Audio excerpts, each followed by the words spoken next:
So today we talk red light therapy and eye health. Well, not just eye health, but eye safety when using red light therapy, the benefits of red light therapy when it comes to eye health. Like I said, it's eye health. We talk all things you need to know about red light therapy and the eye. And I do this with Bart. Now, Bart is the brains behind this channel. He is the brains behind Light Therapy Insiders. He researches and writes some amazing content.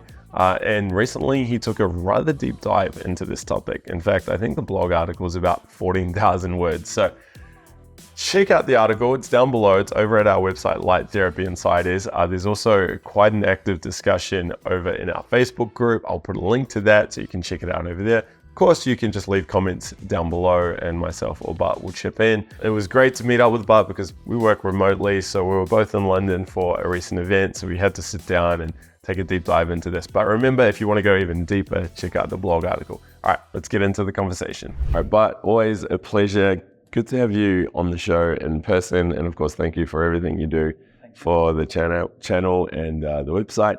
So tell me, let's give me a yes/no answer. Does red light therapy help with the eye health? Absolutely, it helps, and there are many benefits. Yeah. But I'll have to talk more about the context. But there's. Yeah. But the answer is yes. Okay, great. Yes. So look, for people that haven't heard you on the show before or on the channel, or maybe haven't read some of your articles, what's your background? Yeah. Well, I've been with you for many years now, for 7 years to be precise. But before that, I attained a bachelor's degree in physical therapy, a master's degree in health science, and also 2 philosophy degrees. But yeah, especially from the context of the health science, I'm writing many articles on the science of red light therapy for you. And one of the deep dives I've done recently is on red light therapy for eye health, which was quite a big topic. And an important topic because we got so many questions about that in the Facebook group, among others of people. And in total there were about 200 studies in the Excel sheet of Vladimir Heiskanen, and I went through them. And yeah, almost all of them are on red light therapy for eye conditions. And for each for different eye conditions, there's a different level of evidence. But I basically summarized all of the findings in that Excel sheet on eye health by Vladimir and created an article from it. And we're going to cover the basics today of that article. Yeah, so for anybody, if you really want to go detailed, to read the entire article, it's on the website and the links is in the description below. But yeah. So, okay, before we get into red light therapy and how it impacts the eye or benefits the eye, what do we know about the eye? I mean, the eye itself, how is it? Does it work like other tissues or other organs in the body in terms of how it responds to red light therapy, to photobiomodulation? For some conditions, such as age-related macular degeneration, for myopia, for those two especially, there's quite good evidence that it helps, and eye health in general is very beneficial for other conditions such as like corneal injury, and we'll go into the structures in a second, or for cataracts. There's not that much evidence, so it depends on the condition. But generally, when I look at the studies, it's like 80 or 90% of the studies outcomes are positive, so that's really good. So when looking at the eye, there's the pupil, which is the black part where the light comes through. Then there's the iris, which is the colorful part, which is blue with me and brown with you. And there's the white part, the sclera. The sclera is like collagen-like tissue that goes all the way to the back and covers the entire eyeball. There's the choroid between the sclera and the retina, which gives us a blood supply. And the retina in the back, that's where the light is projected onto. And yeah, in the retina, there's a small area called the macula, which is related with some of the eye conditions. And then between the pupil and the iris, there's a lens which helps the light focus, which works like a projector of light that you beam on the wall, and the wall is then the retina, which and the macula, which receive the light. And with all of these structures, like with the macula and retina in the back of the eye, or with the lens, there can be problems that cause eye conditions. And even the cornea, which is placed on the pupil and the iris, there can be problems with that too. So it depends on the structure of the eye that's affected with condition you have. So then does that mean, depending on your condition, the eye condition that you have, the way you treat it is going to vary? That's a very good question, and absolutely. Like the cornea, which is, you can have corneal damage, for instance, which is the superficial tissue on the eye, on the iris and on the pupil. If that's damaged, you need very low dose generally.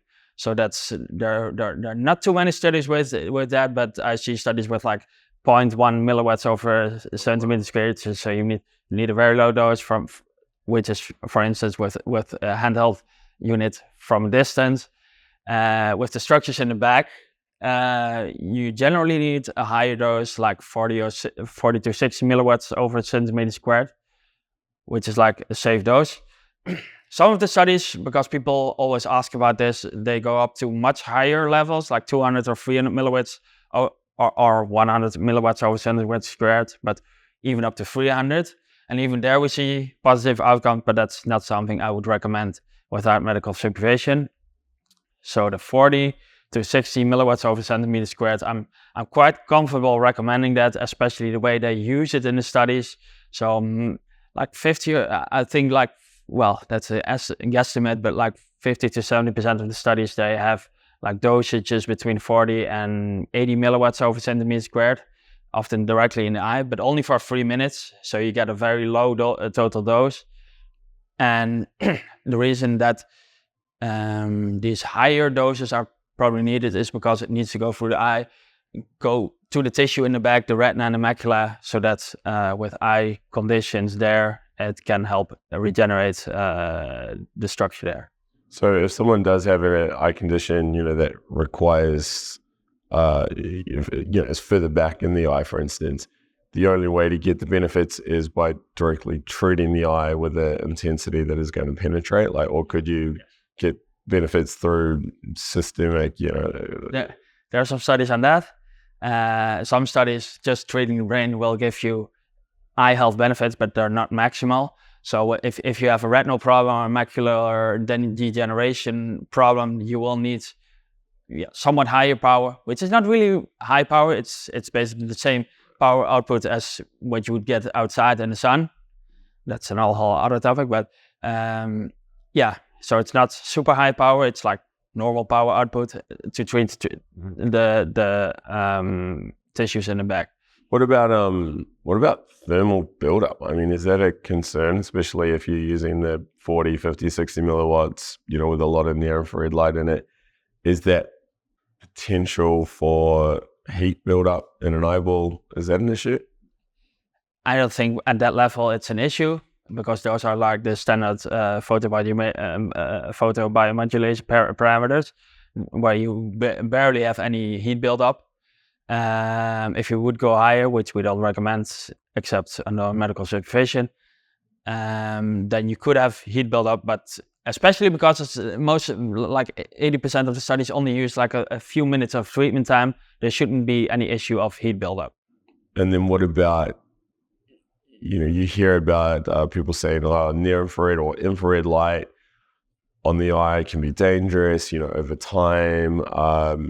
What's your take on that? Well, I can absolutely say that with the doses that we use here, and there's so many studies, there are like over 100 studies with the dosing protocol, and studies with higher doses that give benefits, that this dosage will not damage the eye and will help the eye very much generally. In the myopia studies, which has very good evidence, and the age-related macular degeneration, which are both the areas where there's a lot of evidence, they do primarily use the red, so the near-infrared dose is a lot lower. So if you really wanted to change the dosing there, you'd probably on a panel would put 100% red and maybe even 0% near-infrared. But on the other hand, there are some studies with near-infrared that also show very positive results. Where there are good outcomes with normal dosing protocols. So I think both will be great, but for each specific condition, sometimes the near-infrared will need some additional evidence. So you were mentioning irradiances from like 20 to 40, 50 milliwatts over centimeter squared, and you mentioned treatment times of a couple of minutes.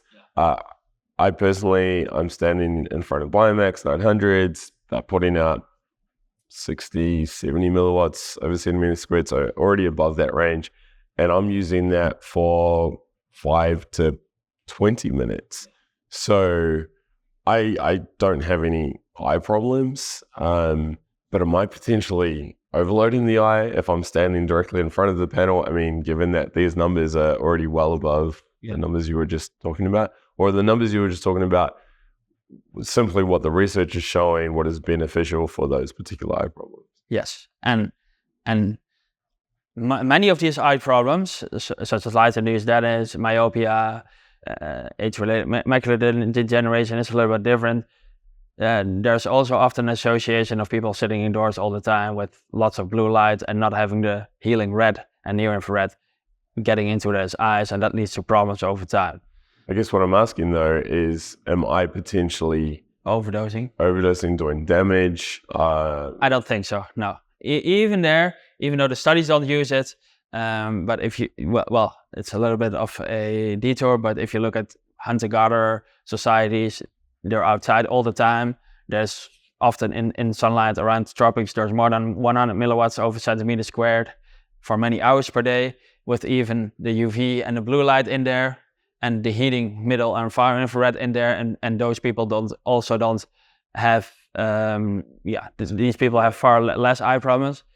Yeah, but you could argue that it's very different in the sense that they're outside and they're getting that full spectrum, and they're not looking directly towards the sun or even reflection of water, whereas I'm using this panel where all of a sudden I'm getting a massive spike in reds and near infrareds, and I'm looking directly at it, and then you know what I mean. So I thought about that.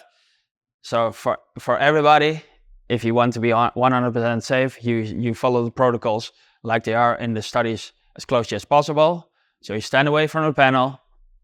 In the case of the Biomax, you stand quite close. So you would at 6 inches, you would have the 70 milliwatts over centimeter squared. So you would stand at 12 inches for 3 minutes, or you would tone down the near-infrared completely to 0% and stand at 6 inches, and then you would have 40 milliwatts over centimeter squared at red.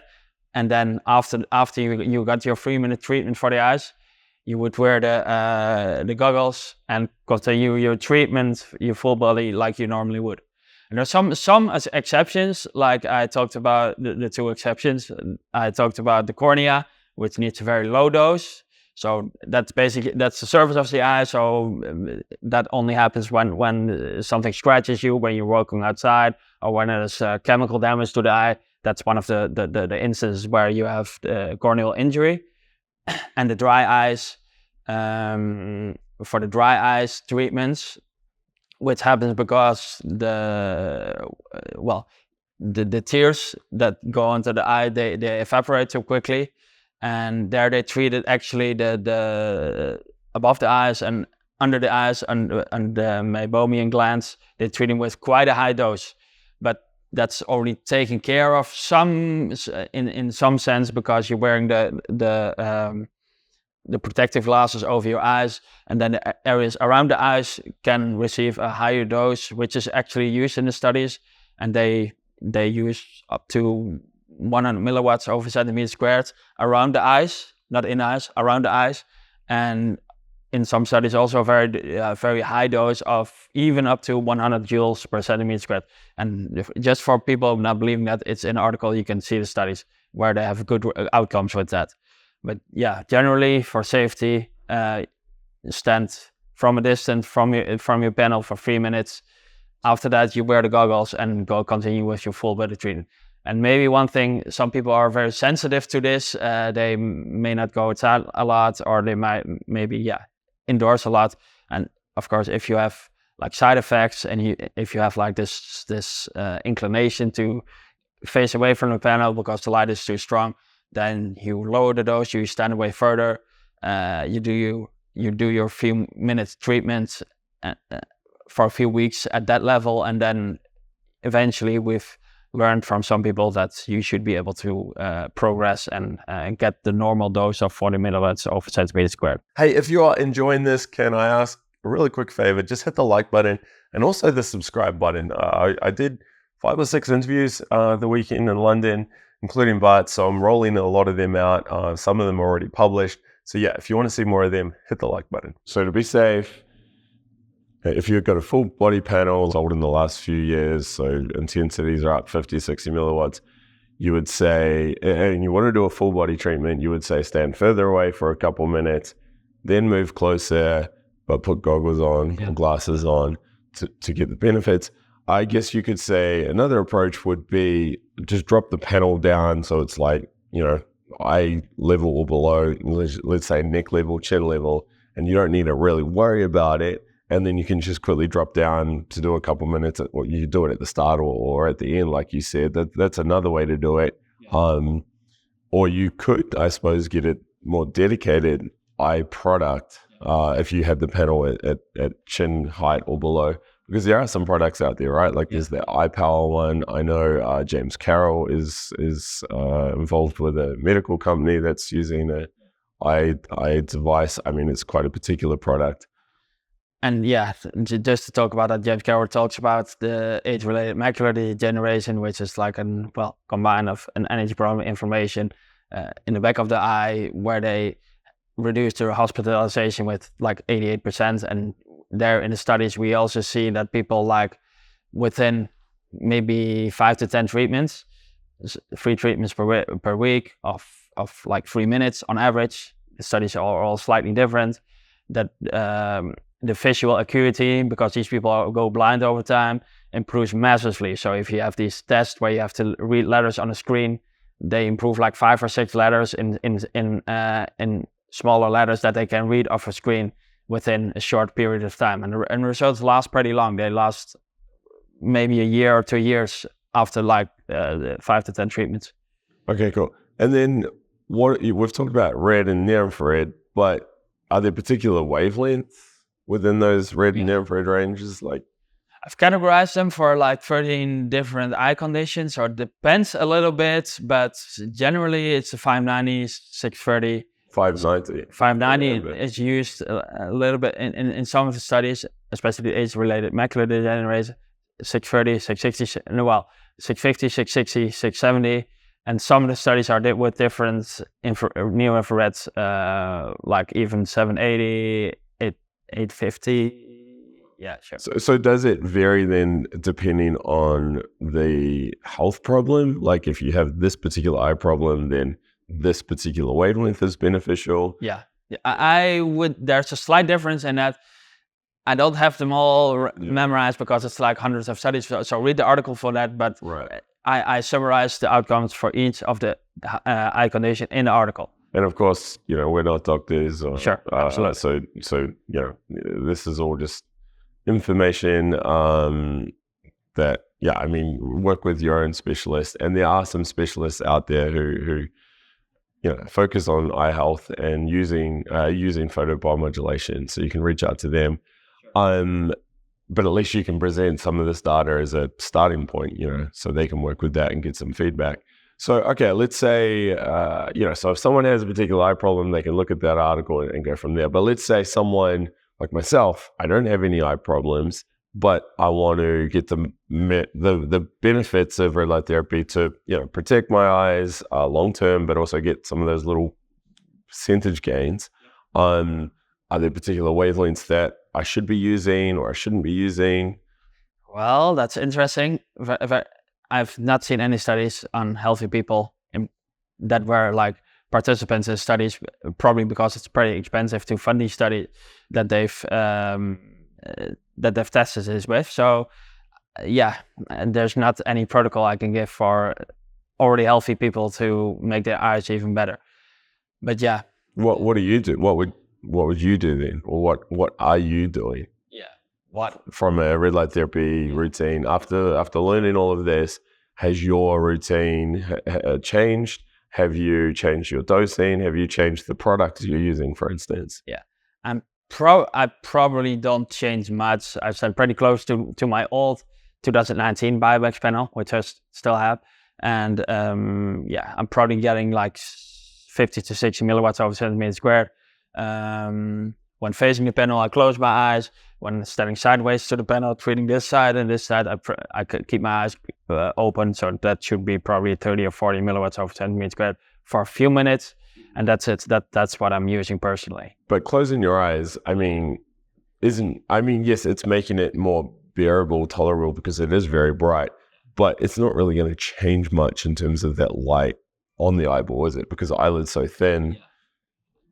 You just closing your eyes for comfort reasons? I think so. Yeah. But okay. Now, what about side effects? Like, what are some of the potential downsides? What are some side effects people may start noticing if they're doing this incorrectly, or just they're new to it? Yeah.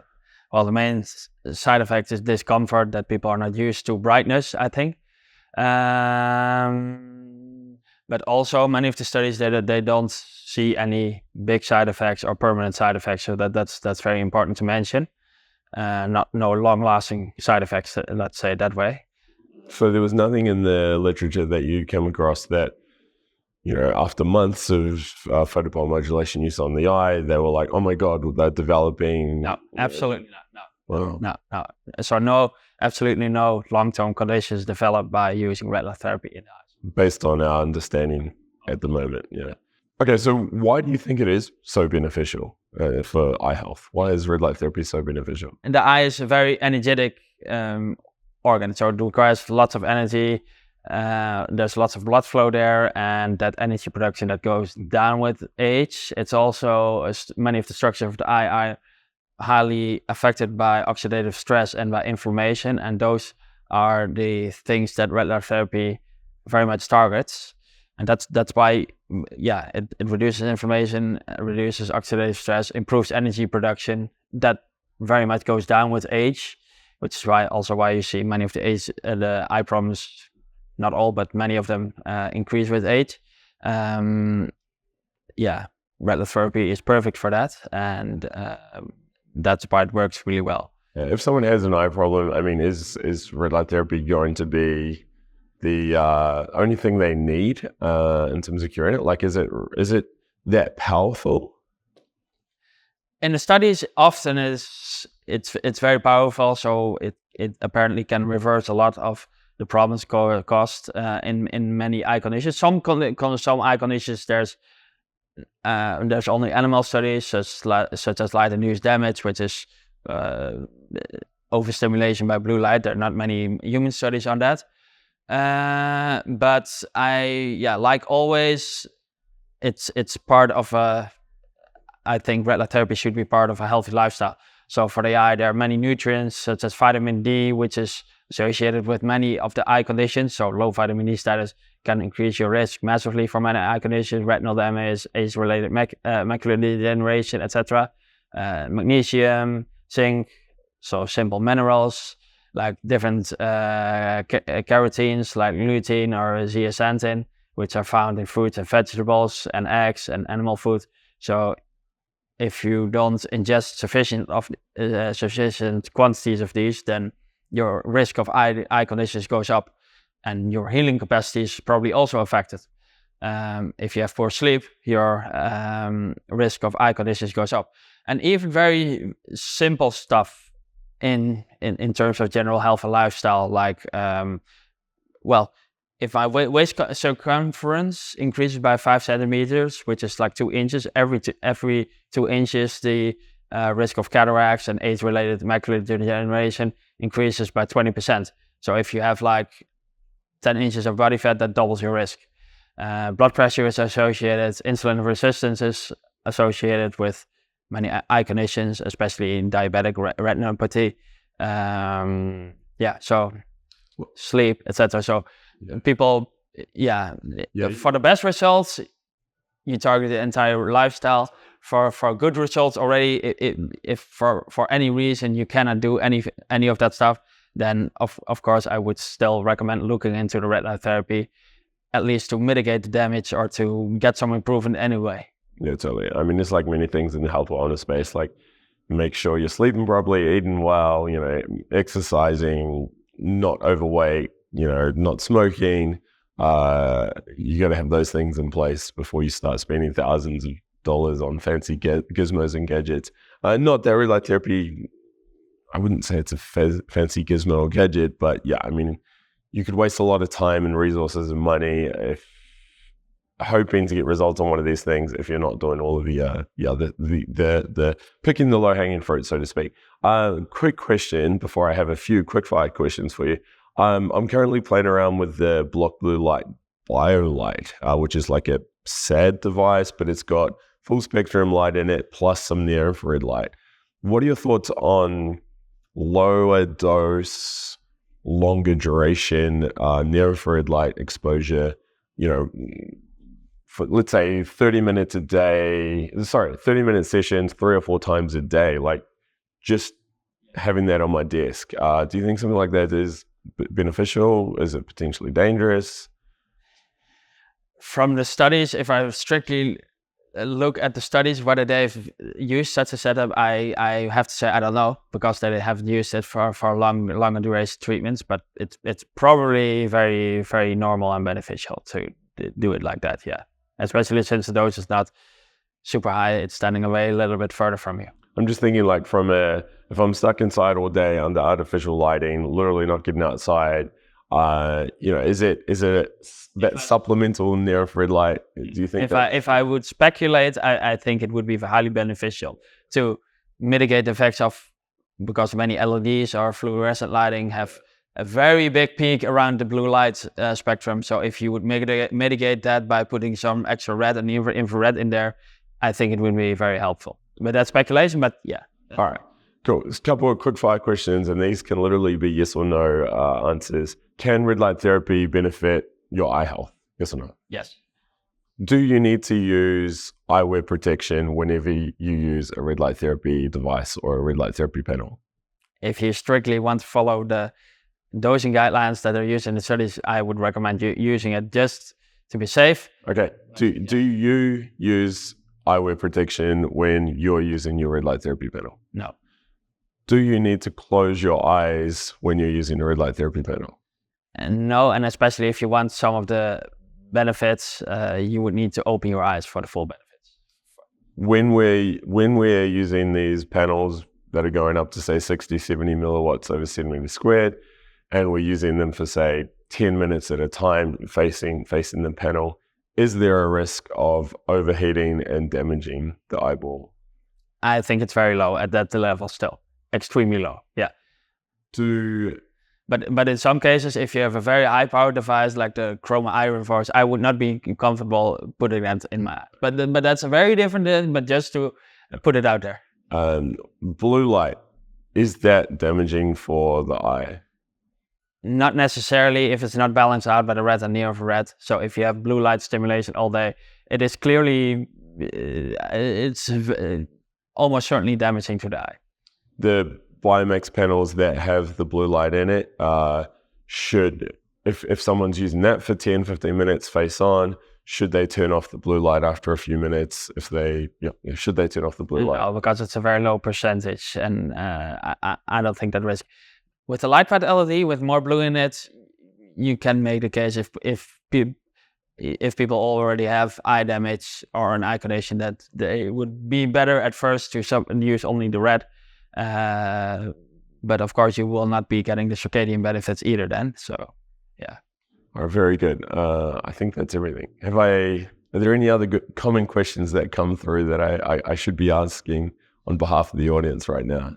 Not really, but maybe I'll look a little bit more into the exact devices that use in the studies and do a categorization of that, and we can eventually review many of them as well, right? Because I think many people would be interested in that. Yeah, and if there's something that I have missed, I'm trying my hardest to think of all the questions that I get asked. Yeah, please ask them in the comments down below or head over to our Facebook group. or head over to the Light Therapy Insiders blog article that Bart has written, and leave the question in there, and Bart or myself or someone from the team will do our best to answer that. Of course, we are not ophthalmologists or doctors. Of course, yeah. And there are some people that really do specialize in this stuff, who have all of the degrees and whatnot. So again, use this information to get as a starting point, so you have a bit of background knowledge, and then you can go to them and at least you're already up to speed. Or of course, present this information to your regular doctor and see if they're keen to take a deeper dive into this world, because it does look beneficial, and it can help, and the side effects are very low, and the cost to get into this, to get some of these products, is rather quite minimal. I mean, you don't need a full body large wall panel if you just want to treat the eyes. You can get something small for $100 or $200. So but thank you. Thank you so much. It's a pleasure, and thank you for all the work you're doing, and hopefully it's helping many people. And I look forward to doing this again on another topic. Absolutely. Yeah, sure. And that is a wrap. Remember what I said at the start and what Bart alluded to in the interview as well. We just scrape the surface in this conversation. To really get into the nuts and bolts, you need to head over to the Light Therapy Insiders blog article, 49,000 words. It's an epic, but again, it covers everything. It has all the science, all the references. Links are down below. Head over to the Facebook group, head over to Light Therapy Insiders as well. Check out some of Bart's other amazing content, or check out one of my hopefully amazing videos, which you can see right up here.